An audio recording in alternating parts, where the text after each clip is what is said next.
अॻिते बि पंहिंजी माली सहायता करे ज़िंदगियूं बचायूं आहिनि। हाणे बि साॻे बरक़रार रखंदे उन साॻे कदम खे हिकु दफ़ो ॿीहर अॻिते वधायूं। नौजवान आफ्ताब बोज़ार जी ज़िंदगी बचायूं। आफ्ताब बोज़ार कराची जे हिकु निजी अस्पताल में ज़ेरे इलाज आहे, जंहिंखे लखे रुपया इलाज लाइ घुर्बल आहिनि। हू कीअं ऐं कहिड़ी नौया सां पूरा थींदा उन असीं सभु दोस्त पिटाई चौक हीरोपुर माथुरो में मौजूद आहियूं ऐं उन कैंप खां बाद में कुझु घणे अंदर दोस्तनि खां कैंप खां उथी करे दुकान मुसाफ़िर थी वेंदा ऐं उन सां गॾोगॾु जेके दोस्त हिते गुज़र करे रहिया आहिनि उन दोस्तनि खे अपील कयो दोस्त महिरबानी करे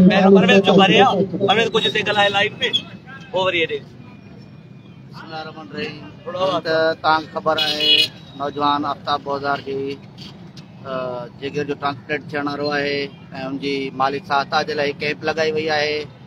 दोस्तनि खे असां हथ ॿधी करे अपील कंदासीं त हिन नौजवान जी पढ़ियल लिखियल नौजवान आहे, हुनजी मदद कयो। हुनजी ज़िंदगी जो सुवाल आहे ऐं असां सिंधी माण्हू कॾहिं बि इन चीज़नि जे लाइ मैदान में न आहियूं ईंदा त यार कंहिंखां कुझु घुरिजे, पर हीअ हिकु मजबूरी आहे। छो जो मां हिक सां इहो मसइलो अगरि हल थिए हा कुझु हज़ारनि में कुझु लखनि में थिए हा त असां करे वञूं हा, पर हिन वक़्तु असांखे तमामु घणी जेको आहे सो डोनेशन जी ज़रूरत आहे। दोस्तनि खे असां अर्ज़ु कंदासीं त महिरबानी करे अॻियां अचनि ऐं माली सहायता करनि, आफ्ताब बोज़ार जी ज़िंदगी बचाइनि। मां कराची में रहंदड़ बोज़ार बिरादरी खे बि इहो ई अपील कयां थो, तव्हां उते कैंप लॻायो ऐं उते जेकी थी सघे हिक ॿिए जी मदद करे आफ्ताब बोज़ार सां वञी मिलो हुते कराची डायो हॉस्पिटल में ऐं उनजी माली सहायता कयो। मीरपुर वासियुनि ऐं घोटकी वासियुनि खे बि इहा ई अपील आहे त अॻियां अचो आफ्ताब बोज़ार जी मदद कयो। बिस्मिल्लाहिर्रहमानिर्रहीम।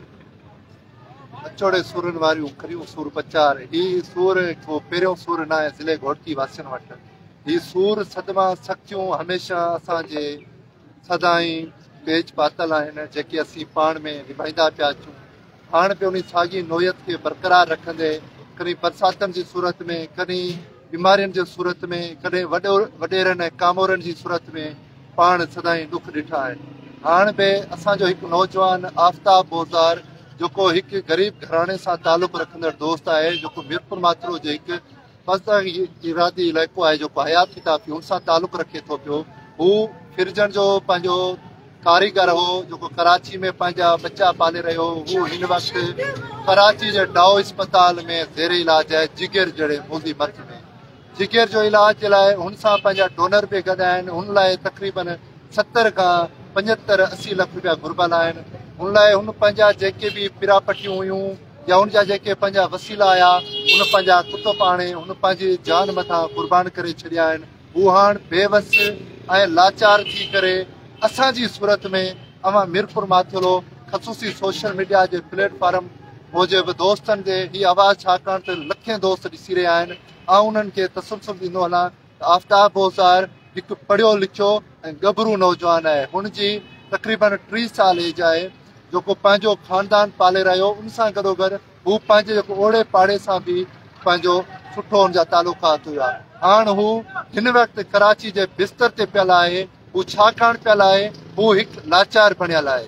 हू जेके वसीला हुया हुन कुतुब त आंदा, हाणे हुनजी जेका सिहत आहे हू कीअं दुरुस्त थींदी, हू सेटिंग कीअं कंदो, उन लाइ असीं सभु अॼु गॾु छा आहियूं।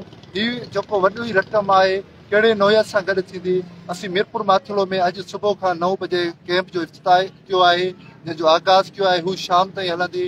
उन खां बाद में दोस्त ऐं कैंप जा कुझु ॿिया दोस्त गॾिजी सॾिजी मीरपुर माथुरो जे दुकान बाए दुकान सां पंहिंजो जेको आहे सफ़र कंदा। हुन खां अलावा जेको सूमर ॾियारे हूंदो हू बि साॻी नोयत सां मीरपुर माथुर जेके रहियल इलाइक़ा हूंदा हुननि ॾांहुं वेंदा। ऐं उन खां बाद में आऊं छाकाणि नसुला जो पेच ज़्यादातर दोस्तनि में वेंदो आहे, ॿाहिरियनि दोस्तनि खे बि इल्तिजा कंदुसि त हितां जा जेके चूंडियल कामोरनि जा बरसाती मुहिम हूंदी आहे जीअं माकोड़ा निकिरंदा आहिनि ईअं ई निकिता आहिनि। उन्हनि कॾहिं बि असांजे कंहिं बि नौजवान जी या कंहिं बि इलाइक़े वासियुनि जी माली सहायता या माली मदद या कंहिं बि हमदर्दी सां हुननि सां तालुक़ु न जोड़ियो। उन्हनि तालुक़ु जोड़ियो आहे सिर्फ़ु ऐं सिर्फ़ु वोट सां जोड़ियो आहे। उन्हनि जोड़ियो आहे सिर्फ़ु ऐं सिर्फ़ु मफ़ाद सां जोड़ियो आहे। हू कॾहिं बि पाण सां कॾहिं बि हितां जे लोकल अवाम सां उन्हनि वास्ता न आहिनि जोड़िया। उन करे आऊं हितां जे मल्टीनेशनल कंपनियुनि खे दोस्तनि खे अपील कंदुसि, तव्हां हितां जा जेके वेठल कामोरा आहिनि या सियासतदान आहिनि या चूंडियल नुमाइंदा आहिनि, उन्हनि खे चवंदुसि हितां जे जेके मल्टीनेशनल कंपनियूं आहिनि, लखें रुपयूं टैक्स अदा कनि थियूं थियूं, लखें रुपया जेके आहिनि हितां जी हुकूमत खे ऐं पाकिस्तान खे पालण लाइ ज़रियो बणियल आहिनि। ख़ुदारा 70 खां 75-80 लख रुपया खां वॾी रक़म न आहे अव्हां जे लाइ, असां लाइ तक़रीबन सजन बराबरि आहे। जेकर असीं जे पोज़ीशन ते मौजूदु आहियूं, असां केतिरियूं पीढ़ियूं ॾेई करे 70 लख गॾु कंदासीं, लेकिन अव्हां लाइ हिकिड़ो मिंट लॻंदो जेकर हिकु कंपनी खे तव्हां चओ त हिकु ज़िंदगी बची सघे थी। छाकाणि हिकु ज़िंदगी बचाइण सां पूरी काइनात, पूरी इंसानियत बची सघे थी। उन लाइ आऊं हितां जे चूंडियल ख़ुसूसी चूंडियल नुमाइंदनि खे अपील कंदुसि, ख़ुदारा असांजो साथ ॾियो, ॿांह ॿेली थियो। आफ्ताब बोज़दार हिन वक़्तु जूं हुन जूं अखियूं अव्हां ॾांहुं वाजाए रहियूं आहिनि, अव्हां जी माली सहायता लाइ मुंतज़िर आहिनि। ख़ुदारा ॿांह ॿेली थियो, असांजो साथ ॾियो।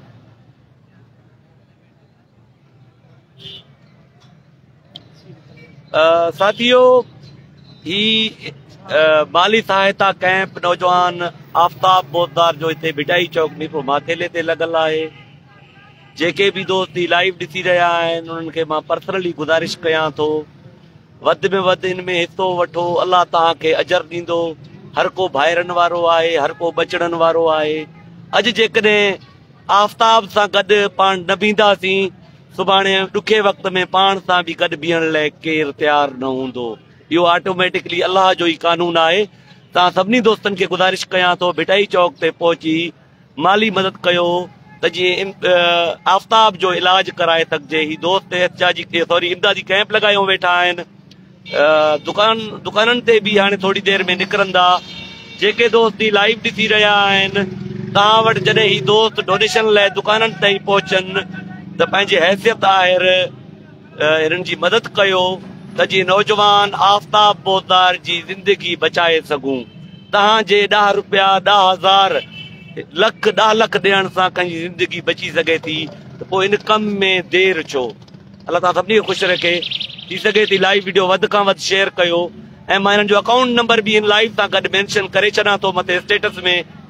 दोस्त उन अकाउंट ज़रिए बि हिननि जी मदद करे सघनि था। वॾी महिरबानी।